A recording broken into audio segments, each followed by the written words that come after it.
عارفين اكتر حاجة بتهون عليا تعب الاسبوع ايه؟ هي سهرة الخميس. والله زي ما بقول لكم كده، انا من الناس اللي عندها تفاصيل كتيرة قوي في حياتها. انا مش بشتغل، بس عندي تفاصيل كتيرة قوي في حياتي بتهلكني.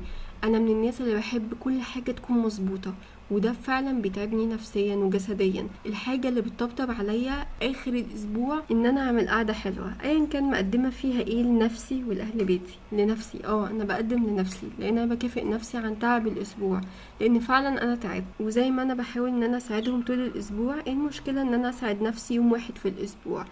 اليوم ده بجد هيديني طاقة ان انا اعرف اديهم هما، ما بقاش حاسة ان انا المظلومة التعبانة الشقيانة اللي يا عيني جايين عليها وانا اللي متمرمطة معاهم. لا، انا بكافئ نفسي عشان ادي لنفسي طاقة ان انا اكمل في العطاء. لو جربتي تكافئي نفسك اخر اليوم، اخر الاسبوع، اخر الشهر، ده هيجدد من طاقتك وهتبقي بتدي وانتي مبسوطة مش مغلوبة على امرك.